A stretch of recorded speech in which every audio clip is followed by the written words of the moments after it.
Generally, I'm interested in how people navigate interpersonal relationships using language or speech acts. One type of interpersonal interaction that's really important is conflict, right? It happens to all of us in all domains of life. And apologizing is a central way that people use, a central kind of behavior people use to navigate conflict and to overcome conflict. There's a ton of research on apologizing showing that this simple speech act can really help with reconciliation. In this particular project, I'm interested in mutual blame conflicts. So that's situations where there's not only one person who did something wrong, but both people, in some sense, are the offender, and both people are the victim. The specific question we're asking in this project actually was inspired by my own thinking in my own mutual blame conflict. I realized that I was hesitant to apologize to a friend in a situation where I also felt like she did something wrong. And I realized one thing I was worried about was whether she would return the apology if I apologized. And I was, reluctant to apologize if I thought she wouldn't. And I wondered if this was a more general phenomenon and if we could learn something about human psychology from this situation. So what we did was we ran 3 different surveys across 3 different public talks of people and had them recall any mutual blame conflict from their life. And then we asked them to tell us how they would anticipate feeling in several different situations. So, imagine that you apologized and they didn't apologize back. You apologized and they did. They apologized, you didn't apologize back, and so on. And what we consistently found across these 3 different populations was that people expected to feel much better if they apologized first and got a return apology than if they apologized and didn't get a return apology. And in fact, they expected that apologizing would be a negative experience if they didn't get that return apology, but that it would be positive if they did get that return apology. But we also asked people, how would you feel if you apologized and they forgave you? And people anticipated not feeling as positively as in the case where they get this return apology. So there's something special about the other person also taking blame in this mutual blame conflict that people really value. So an open question, though, is why does this matter for behavior? Like how does people's preferences over getting this return apology affect their willingness to apologize at all? It might not. So if the status quo is that neither person has apologized and you just think, regardless of what the other person does, I just want to apologize first, then the fact that you want a return apology is not going to affect your willingness to apologize. Or let's say you categorically don't want to apologize first. Then regardless of whether you feel better getting that return is not going to matter for your willingness to take the first step towards reconciliation.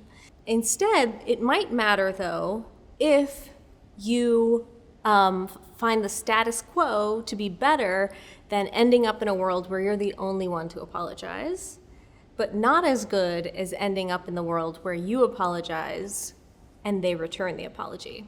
And if that's the case, you'll display something we call conditional initiation, where you'll conditionally initiate the reconciliation process based on your expectations of what the other person is going to do.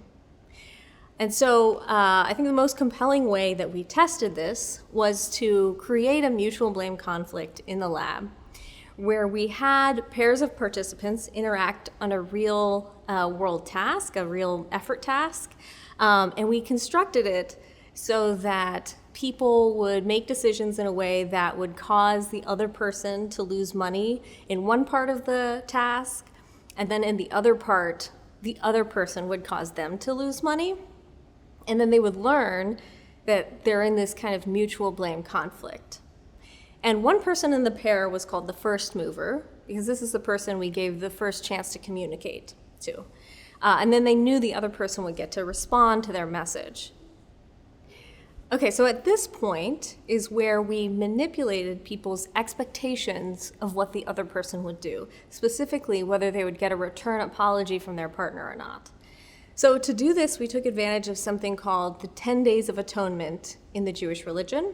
This is the time between Rosh Hashanah and Yom Kippur, where theoretically people who are observant are more likely to apologize to people that they've harmed throughout the year.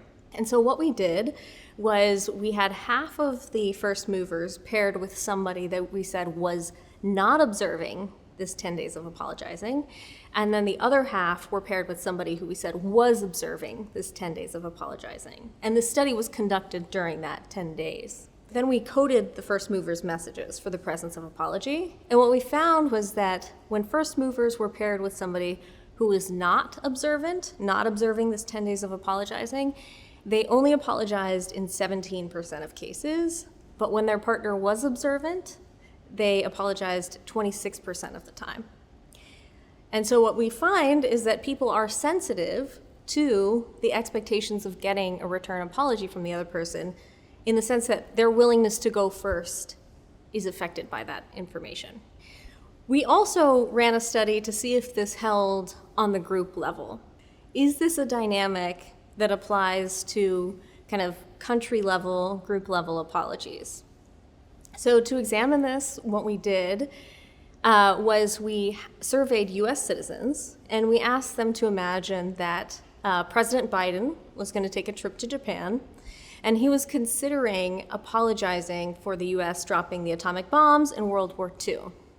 And we asked them, how supportive of this action are you?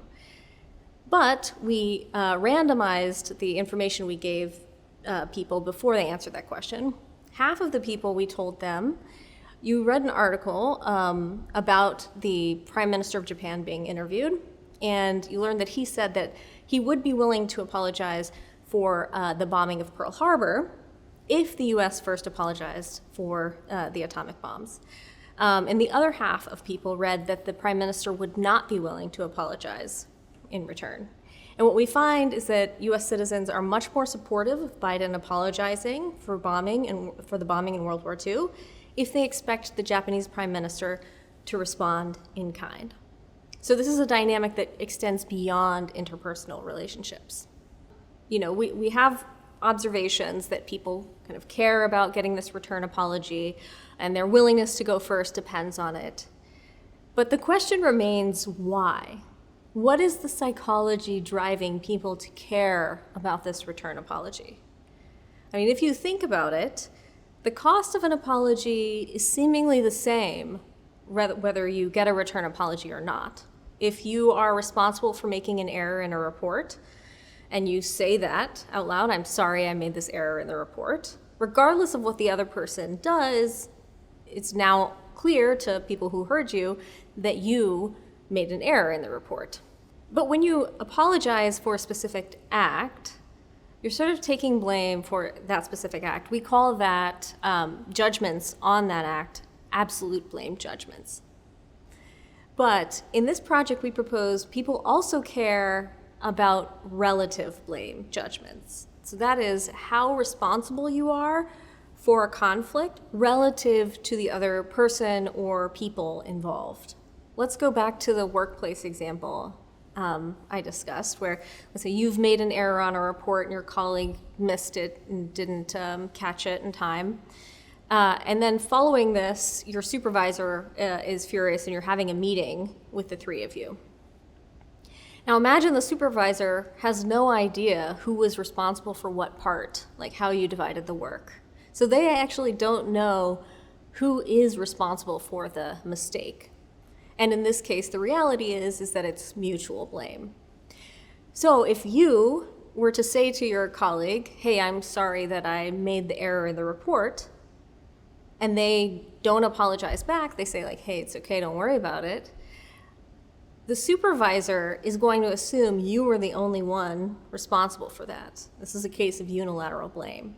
But if your colleague were to respond and say, oh no, I'm sorry, I didn't catch the error, as I said that I would try to do, now the supervisor knows that at least it's not unilateral blame, that to some extent both of you are responsible. It's a case of mutual blame. And this feels better than ending up as the only person to blame. What this tells us about apologizing is that it's not a one-sided decision, especially when blame is mutual. That people's decision to apologize is affected by their expectations of what the other person is going to do. How are they going to react? How are they going to respond? Will they apologize? And why this is especially interesting is that people are often miscalibrated about other people and about how interactions with other people will go.